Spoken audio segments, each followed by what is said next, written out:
Merci beaucoup et bienvenue. J'espère que les vidéos c'est très enrichissant. Les vidéos essayent d'expliquer notre activité, même les choses qu'on a réussi à EFC. C'est une bonne organisation qui fait beaucoup de choses en Afrique. Donc, je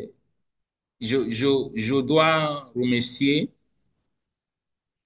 Je voudrais remercier de l'organisation parce que l'Afrique, c'est le futur de la mondiale. Si on va, si on va réussir, les choses, les choses, ou bien l'activité de AFC, ou bien l'organisation, c'est une, c'est une bonne organisation pour être le même. Donc, maintenant, on va continuer avec le programme. On va continuer avec le programme.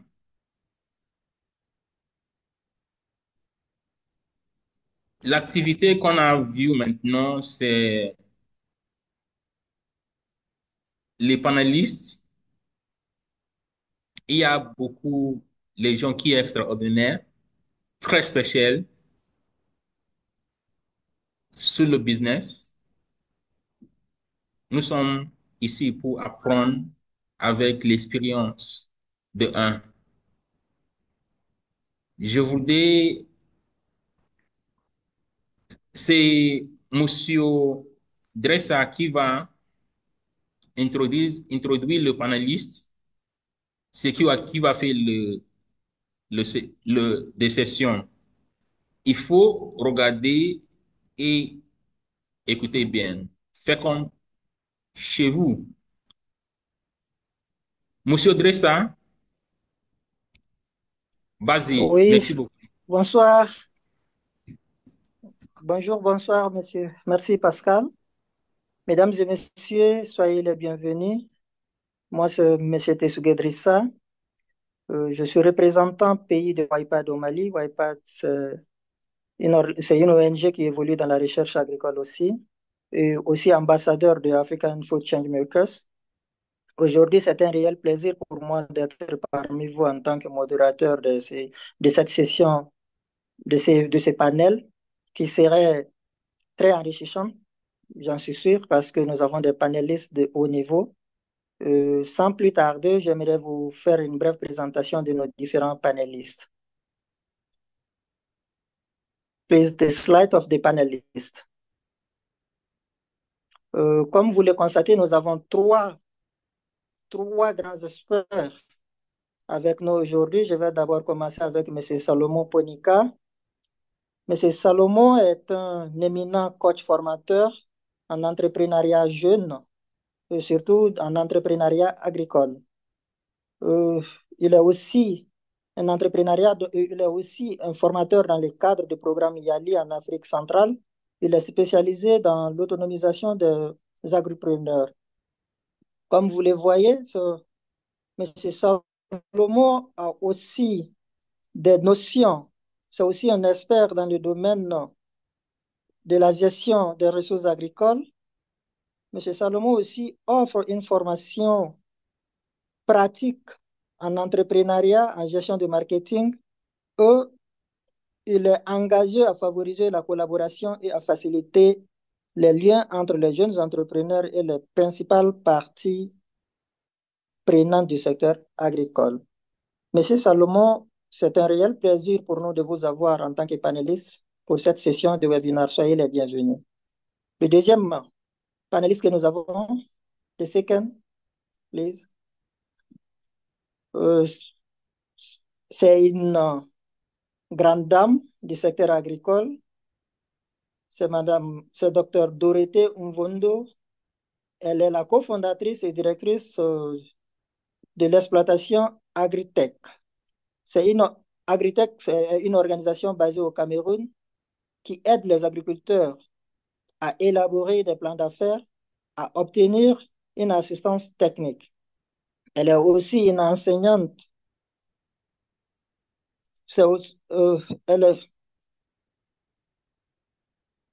elle est également enseignante au ministère de l'Enseignement secondaire et chargée de cours à temps partiel à l'Université catholique d'Afrique centrale. C'est une dame passionnée de l'agriculture biologique. Madame Dorothée a publié des travaux sur les pesticides et les micro-organismes végétaux comme alternative aux produits chimiques utilisés dans le secteur agricole. Madame Dorothée, soyez les bienvenus avec nous. Je vais aussi mentionner qu'elle est lauréate de plusieurs prix, tels que le prix, le prix de l'innovation numérique 2019. Et nous allons parler sans doute du troisième panéliste. No, you can go. Thank you. Donc, sans plus tarder, je vais parler de la troisième panéliste, qui est Madame Ella Nzambo. Elle nous vient directement d'un pays d'Afrique. Comme vous le voyez, c'est une dame chevronnée avec 15 ans d'expertise dans le domaine de soutien aux populations vulnérables. Elle apporte ses soutiens aux femmes et aux filles vulnérables. Elle est sans doute une grande dame qui a eu à travailler avec plusieurs organisations internationales telles que le FIDA, l'Action contre la faim, le CNCRTP et le ministère guinéen du Plan. Elle a également travaillé avec l'unité des technologies alimentaires au Bénin et aussi elle a eu à collaborer avec le centre Songoï basé au Bénin. Donc, c'est juste une brève description de Madame Ella et de nos deux autres panélistes. Mesdames et messieurs, soyez les bienvenus et nous sommes très ravis de vous avoir parmi nous. Nous vous remercions à l'avance de vouloir partager votre expérience et vos expertises avec nos différents participants. Sans plus tarder, c'est un panel basé sur des questions-réponses. Nous aurons quelques questions. La première question serait destinée à tous les trois panélistes. Vous aurez chacun 2 minutes pour répondre à cette question. Après, on aura une question pour chacun des panélistes. Donc, la première question, c'est quels sont les avantages et les défis liés à l'utilisation des plateformes et des marchés numériques pour le commerce agricole? Je vais donner la main à Madame Ella pour nous répondre à cette question. Quels sont les avantages et les défis liés à l'utilisation des plateformes et des marchés numériques pour le commerce agricole? Madame Ella, si vous êtes là.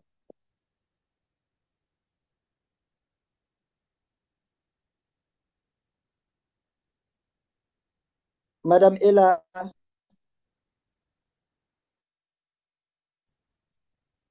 Vous ok. m'écoutez déjà? Bonjour.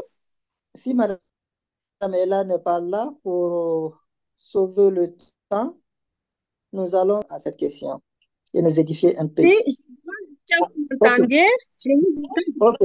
Madame Ella est là. Ouais, je dis bonjour à l'équipe. Bonjour, soyez la bienvenue, madame. Merci. Moi, c'est par rapport aux plateformes numériques. D'abord, je tiens d'abord à remercier leurs organisateurs par rapport à ces webinaires qui pourront élargir, genre, ouvrir les portes, donner des clarifications sur ce que nous faisons maintenant de nos jours à notre génération. Donc, je pourrais dire que la plateforme numérique joue un rôle d'abord plus en plus crucial dans la transformation des marchés agricoles, notamment en s'attachant à des enjeux tels que l'asymétrie de l'information et la volatilité des prix. Et aussi, il y a aussi quelques améliorations de la collecte et de la diffusion d'informations. Donc, il y a aussi la transparence des prix sur les plateformes. Il y a aussi des réels temps, et ce qui aide à réduire l'asymétrie de l'information entre les producteurs et les consommateurs. Alors, l'accès à ces données de marché, les agriculteurs peuvent aussi accéder à des analyses de marché, des tendances de prix des prévisions météorologiques, donc, ce qui les aide à prendre les décisions éclairées sur la plantation et la vente de leurs produits.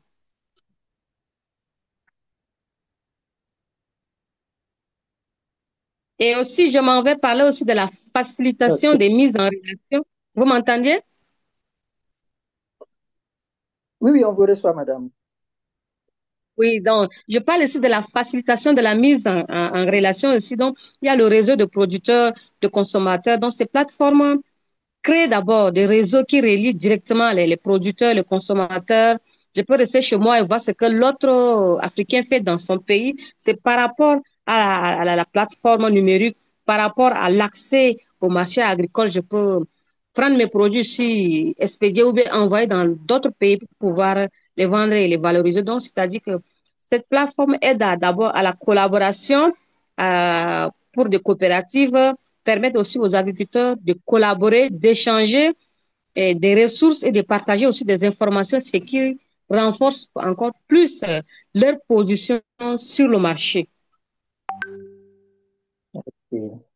Merci, madame Ella, pour cette brillante intervention et pour cette édification apportée à la question. Merci beaucoup.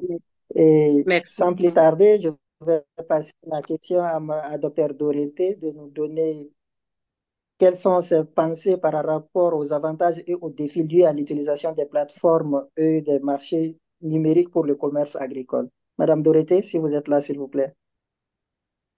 Merci, Monsieur Grissa, de me passer la parole. J'espère que vous m'entendez parce que là, je suis connectée avec mon téléphone. J'ai eu quelques Oui, soucis on avec vous ma... reçoit. Très bien, merci. Déjà, une plateforme numérique agricole est une infrastructure technologique qui utilise la technologie et l'information de la télé de communication pour permettre aux agriculteurs, tous ceux qui interviennent dans la chaîne, dans les chaînes agriculteurs, de se mettre en relation. Maintenant, en ce qui concerne les avantages, comme l'a dit Ella tout à l'heure, il y en a assez d'avantages. Nous avons par exemple l'amélioration de la visibilité. Ici, les produits, les agriculteurs ont la possibilité désormais de montrer leurs produits à travers le monde. Ce n'est plus local, ce n'est plus... Donc, il y a cette visibilité-là. Il y a même la réduction des coûts de transaction.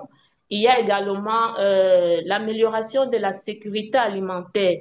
Le fait d'avoir une plateforme déjà me permet d'avoir des produits de qualité et même frais pour une bonne alimentation. Maintenant, en ce qui concerne les défis, le premier défi, plateforme numérique pour l'Afrique, ce sont les infrastructures numériques très limitées. Il y a également le manque de connexion, manque de compétences numériques. C'est bien beau de parler des avantages, mais les défis pour l'Afrique actuellement sont à relever, surtout en Afrique centrale déjà aussi. Donc, il y a la réglementation des normes également. Est-ce qu'il y a des normes appliquées dans les pays qui sécurisent cette plateforme numérique-là? Donc, voilà autant de défis qu'on va essayer de dénombrer dans le cas des plateformes et marchés numériques en Afrique et surtout en Afrique centrale. Merci beaucoup. Merci, docteur Dorothée, pour cette brillante intervention. Et tout à fait, vous avez très bien énuméré les avantages et les défis. Et nous en sommes tous aujourd'hui conscients des avantages que peuvent avoir le numérique et des défis à relever aussi. Merci vraiment pour cet apport.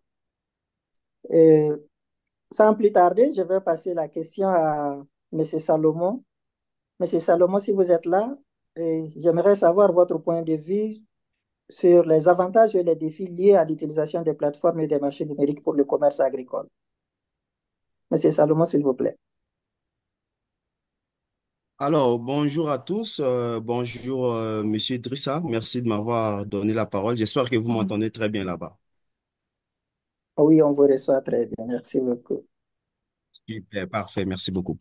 Alors, bien entendu, je m'en vais donner mon point de vue par rapport aux avantages et aux défis liés à l'utilisation des plateformes et des marchés numériques en Afrique centrale. Et plus précisément, moi, je vais m'appesantir sur le cas de la Centrafrique. Et en ce qui concerne les avantages, je dirais tout d'abord que il y en a quatre avantages que moi j'ai identifiés en travaillant par exemple avec les entrepreneurs.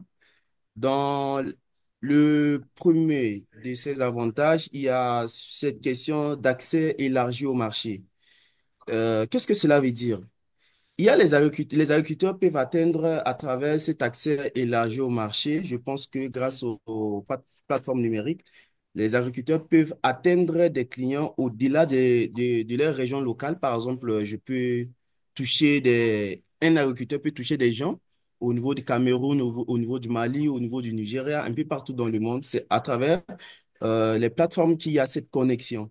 Mais en plus de ça, cette plateforme permet également de réduire les intermédiations entre les agriculteurs et les consommateurs. Réduire les intermédiations, cela permet justement d'augmenter les marges bénéficiaires pour les producteurs, ce qui permet également en même temps de pousser les jeunes, de pousser les agriculteurs à travailler davantage parce que il faut reconnaître que chez nous, par exemple chez moi en République centrafricaine, les jeunes pensent que l'agriculture c'est fait pour les vieux, ceux qui n'ont rien à faire. Mais aujourd'hui, à travers cette amélioration des résultats, des marges bénéficiaires, de l'amélioration de la rentabilité des produits agricoles, les jeunes s'intéressent de plus en plus à cette activité agriculturelle, je dirais. Et aussi, il y a également le troisième avantage que j'ai identifié. Ça concerne également l'information en temps réel. Les données sur les prix et les tendances du marché sont facilement accessibles. On peut dire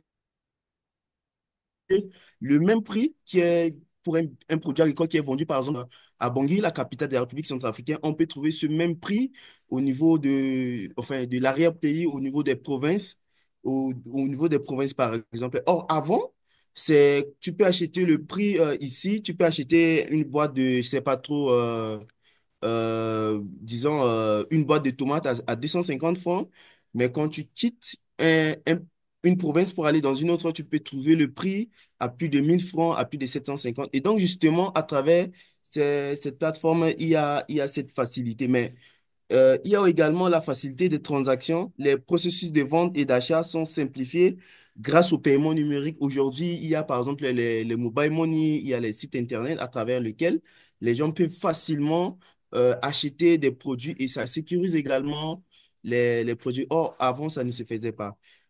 Voici un peu les avantages que moi j'identifiais. Et en parlant des défis, il y a cette question d'accessibilité technologique qui se pose et je dirais même dans la zone CEMAC et dans la zone Afrique centrale, la Centrafrique est par exemple le pays où il y a moins de couverture, il y a moins de couverture d'Internet, où les gens n'ont pas assez d'accès à l'Internet, ou plus spécifiquement, de nombreux agriculteurs.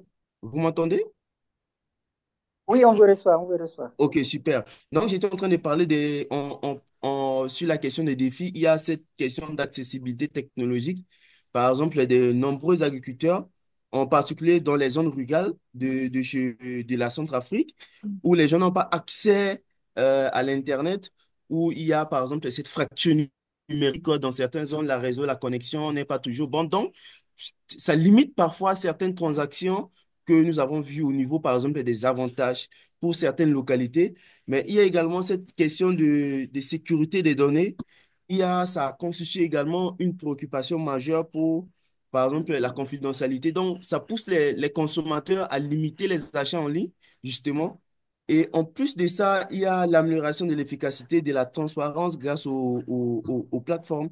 Donc, il y a certains agriculteurs et grâce aux plateformes numériques qui utilisent, par exemple, les IA pour peut-être améliorer la productivité parce que ces applications leur permettent de voir à quel moment il faut arroser telle plante ou à quel moment il faut, par exemple, mettre des pesticides auprès des plantes ou bien à quel moment, tout simplement, qu'il faut travailler dans son champ. Mais tout cela, ça limite les actions des agriculteurs parce qu'ils n'ont pas, d'autre part, accès de façon régulière à l'Internet ou bien la connectivité n'est pas la meilleure. Voilà ce que je peux dire au niveau des avantages et des défis d'accès aux plateformes numériques en ce qui concerne la République centrafricaine.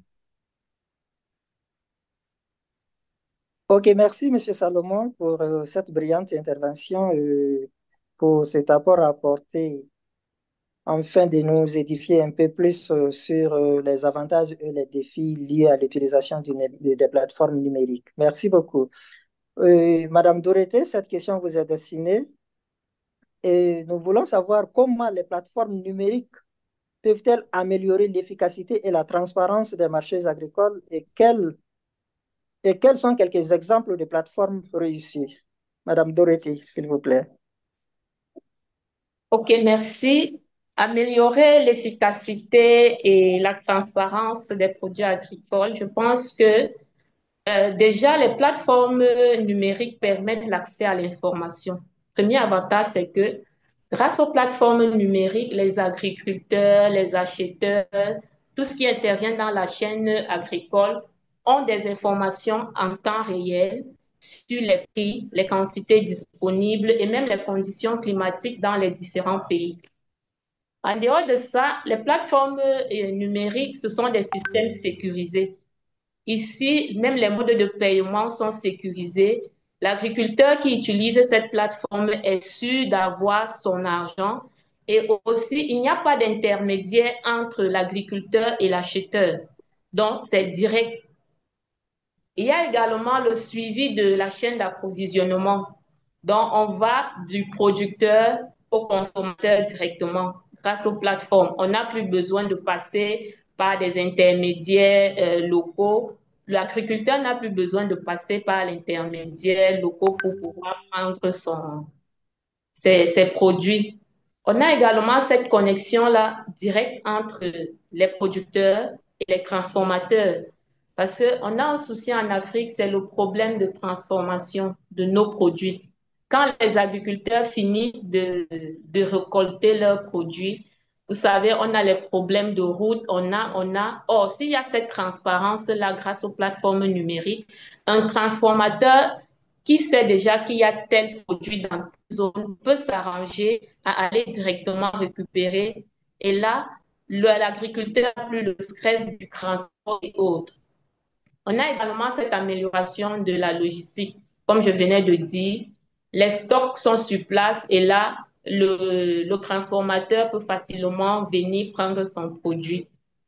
On a également l'inclusion financière parce qu'avec les plateformes numériques, tous les agriculteurs peuvent déjà se faire de l'argent.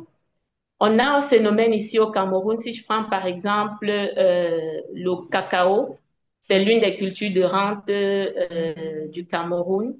Il y a un phénomène dont les agriculteurs, les cacaoculteurs, s'il faut les appeler ainsi, pour vendre leurs produits, parfois sont obligés de passer par les coxeurs. On les appelle ici les coxeurs.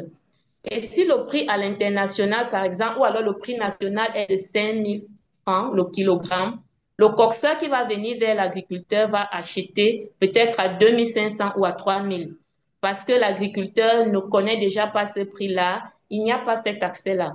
Or, avec cette plateforme numérique, le cacaoculteur sait que voilà le prix national et là, il sait où, chez qui vendre son produit.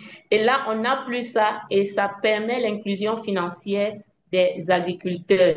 Il y a même l'amélioration et la qualité des produits. Ce ne sont pas n'importe quels produits qu'on va venir vendre dans la plateforme numérique. Donc, on sait déjà que dans notre plateforme numérique, on aura des produits de très bonne qualité et qui répondent aux normes internationales. C'est pas, et là, même l'agriculteur qui est dans une plateforme numérique va faire tout son possible pour pouvoir mettre sur pied les systèmes de production durable. Parce il faudra que le produit, peut-être qu'il y aura pas, on ne devra pas avoir des résidus pesticides, on ne devra pas avoir des maladies, on ne devra pas. Donc, cela permet l'amélioration et la qualité des produits. Maintenant, en ce qui concerne quelques exemples, au Cameroun déjà, je peux citer AgriMarket. C'est une plateforme de commerce électronique qui permet aux agriculteurs de vendre directement leurs produits aux entreprises et aux consommateurs. Si je vais prendre le cas du Congo, par exemple, On a la République du Congo, on a e-Agricole, qui est une plateforme qui permet également aux agriculteurs congolais de vendre leurs produits directement aux consommateurs et aux transformateurs. En Guinée équatoriale, nous avons Farmers Market qui fait également dans ça. Mais il faut noter que en Afrique centrale, les plateformes numériques sont encore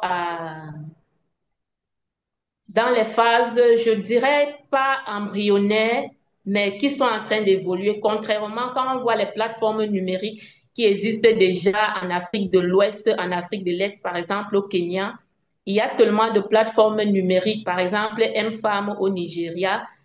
M-Farm, il y a déjà tous les services sont dans la plateforme. Ça veut dire, il y a le paiement est sécurisé, les échanges se font facilement, alors que les plateformes d'Afrique centrale, bien elles permettent de mettre en collaboration les agriculteurs et les consommateurs, il y a quand même encore certains petits intermédiaires. Merci beaucoup. Ok, merci, docteur Dorothée. À nos très chers participants, j'aimerais vous rappeler que si toutefois vous avez des questions à poser à nos différents panélistes, vous pourrez le dossier dans le chat box et elles vous répondront avec un grand plaisir.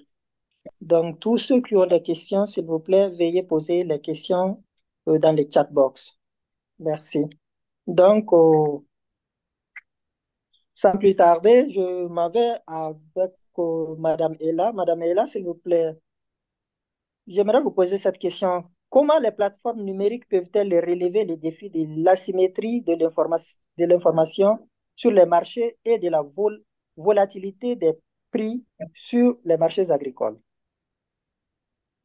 Madame Ella? Bon, oui, s'il te plaît, tu peux me répéter la question, tu disais?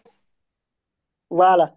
Selon vous, comment les plateformes numériques peuvent-elles relever les défis de l'asymétrie de l'information sur les marchés et la volatilité des prix sur les marchés agricoles?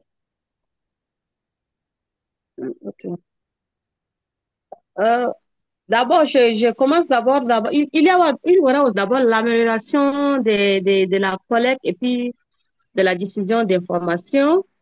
Et cette plateforme vont d'abord aider beaucoup à évacuer même les produits que les agriculteurs ou bien les startups ont l'habitude de vendre ou bien d'exposer ça au public. Donc, pour moi, cette asymétrique entre le producteur, l'acheteur et, bon, euh, d'une manière générale, joue d'abord un rôle prépondérant dans l'avancée de cette activité agricole et entrepreneuriale. Selon l'amélioration des collègues, c'est-à-dire la transparence d'abord des prix qui sont là, comme j'avais mentionné au début. Parfois, il y a la transparence. Donc, quand on achète un truc, c'est prévu là-bas, c'est écrit 10 000. On sait qu'on va le payer à 10 000. On n'a pas à réduire, après dire que non, il y a un souci, non, non. Donc, je pense qu'il y a une transparence dans les prix, dans aussi les communications entre le producteur, le consommateur, selon moi. Et cela peut aussi contribuer aussi à stabiliser aussi les prix en réduisant aussi les marges des intermédiaires. Aussi d'abord la collaboration aussi qui est là aussi. Donc, selon moi, cela joue vraiment, ça facilite vraiment la mise en relation de ces consommateurs, producteurs, et l'acheteur en tant que tel. Donc, voilà, sur la chaîne de valeur hein, en tant que tel de la vente. Ok, merci, Madame Ella. Ouais. Merci de nous parler des prix et du possible apport que le numérique pourrait apporter afin de relever les différents défis qui se trouvent sur le marché. Merci vraiment. Et Monsieur Salomon, j'ai une question pour vous. Donc, j'aimerais savoir, selon vous, quel rôle le commerce électronique et les autres technologies numériques peuvent-ils jouer pour accroître l'accès au marché pour les petits exploitants agricoles? Monsieur Salomon?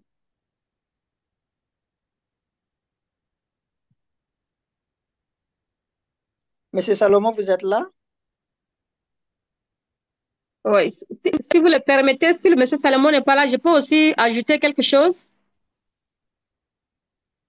Il n'y a pas de souci, vous pourrez continuer. Et donc, parlons de la gestion de la volatilité des prix. Donc, moi, je peux dire que c'est des outils Oui. de gestion des risques d'abord, des plateformes qui peuvent aussi offrir des outils comme les contrats à terme ou des options permettant aussi aux agriculteurs de se couvrir d'abord contre les volatilités des prix. Donc, il y a le système d'alerte ou bien analytique. Donc, grâce à cette algorithmique, je pense, d'analyse de Mhm. données, euh, les plateformes peuvent fournir des alertes sur les fluctuations des prix et les changements d'abord de demande.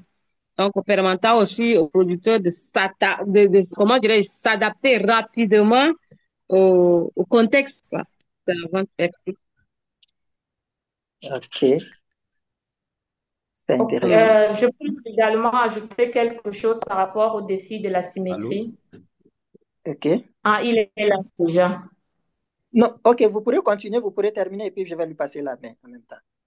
Ah, d'accord. Je disais que par rapport au défi de la symétrie également, on a cette, comme Ella vient de le dire, on a cette asymétrie de l'information là. Si je prends un exemple, un vendeur peut connaître la qualité réelle de son prix, de son produit et autant pour moi, alors que l'acheteur ne connaît pas cette qualité-là. Avec les plateformes, et là, comme conséquence, l'acheteur peut acheter un produit très cher alors que la qualité même ne l'est pas. Donc, le produit va coûter cher alors que la qualité du produit n'est même pas très bonne. Donc, on a aussi cette volatilité des prix là quand il y a cette asymétrie là. Il y a la volatilité, les fluctuations rapides et imprévisibles des prix en fonction des actifs financiers, les matières premières. Aujourd'hui, on peut dire que le cacao coûte 5 000. Après, au Cameroun, ça peut coûter 5 000. Après, en Côte d'Ivoire, on dit c'est 1 000 francs et tout et tout. Donc, cette asymétrie-là, ce sont des défis que les plateformes également doivent relever. On va donc noter également qu'il y aura des causes de cette asymétrie-là. On peut noter les causes dans l'offre de la demande.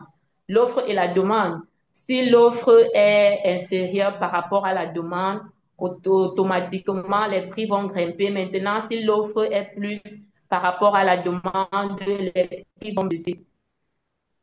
On a une économique et politique dans les pays où se trouve cette plateforme-là. Nous savons tous que nous sommes en Afrique et qu'on a toujours des petits soucis politiques. S'il y a un souci, automatiquement, les prix, ça va jouer au niveau des prix quand il y a des soucis politiques ou alors économiques. Et il y a également aussi le comportement des investisseurs.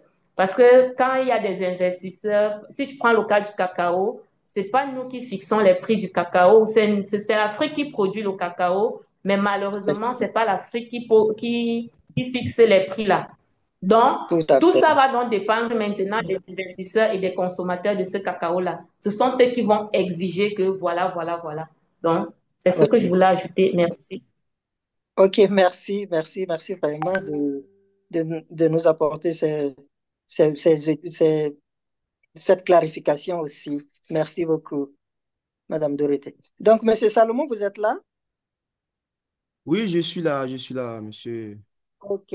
Donc, j'ai une question pour vous. J'aimerais savoir, selon vous, quel rôle le commerce électronique et les autres technologies numériques peuvent-ils jouer pour accroître l'accès au marché pour les petits exploitants agricoles? Juste de façon sommaire, quoi. 3 à 4 minutes, s'il vous plaît. D'accord. D'accord. En parlant de rôle que les plateformes numériques jouent pour le développement des petits agriculteurs, je dirais que les plateformes numériques aujourd'hui ont changé la façon de commercialisation des produits agricoles et des récoltes.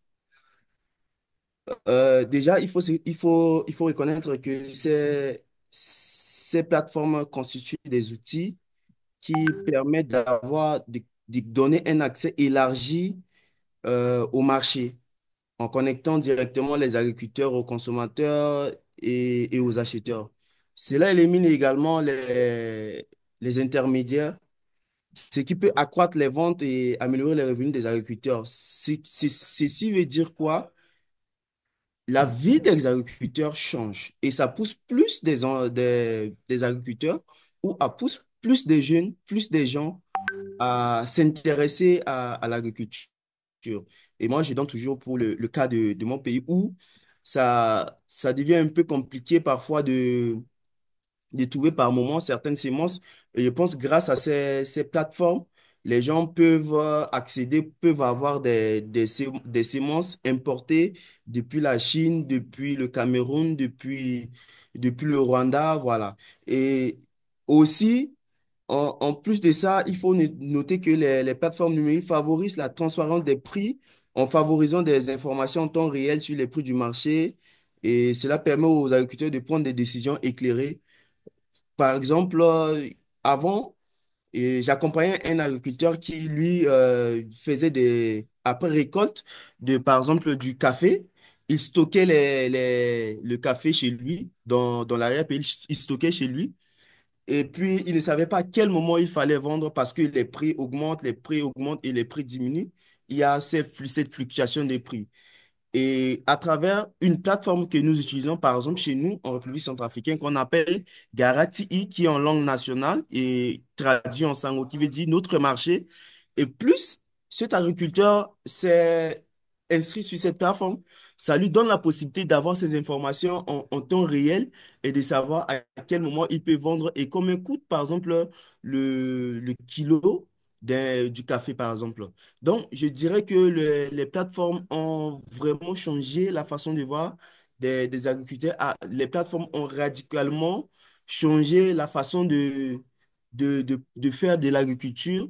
Et également, ces plateformes ont également apporté quelque chose de bénéfique, quelque chose de nouveau dans la politique, je dirais, de nos gouvernants également. Donc, je dirais tout simplement que les plateformes ont révolutionné la façon de concevoir le monde et les plateformes ont également changé notre modèle économique. Donc, mais après, il faut reconnaître que ces plateformes ne sont pas tout bénef parce qu'il y a des moments où il y a des crises, des coupures d'Internet et ça devient extrêmement difficile, par exemple, pour ces entrepreneurs d'être toujours connectés ou bien d'épuiser assez facilement les produits agricoles qu'ils ont, par exemple, stockés. Donc, voilà un peu les, les bons côtés et les mauvais côtés de ce que, par exemple, les plateformes ont apporté de façon plus concrète dans la vie des entrepreneurs ou dans la vie des entrepreneurs agricoles ou tout simplement dans la vie des cultivateurs ou des agriculteurs dans mon pays ou de façon générale, je dirais aussi en Afrique centrale.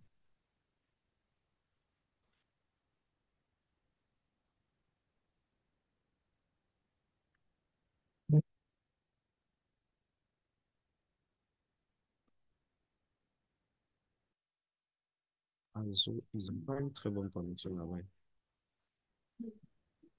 Oui, Monsieur Salomon, nous avons des difficultés à vous recevoir. Oh, moi, je pense avoir terminé déjà, hein. Je sais pas je sais pas à quel moment j'ai pas été écouté. Non, moi, je t'ai écouté jusqu'à Oh, la fin. ok. D'accord. Ah, c'est bon? Oui, c'est bon, merci beaucoup. Ok. Peut-être que c'est moi qui ai eu la réponse Est-ce donnée à que- cette question. Maintenant, Oui, j'aimerais demander aux participants si toutefois vous avez des questions à adresser à nos différents panélistes.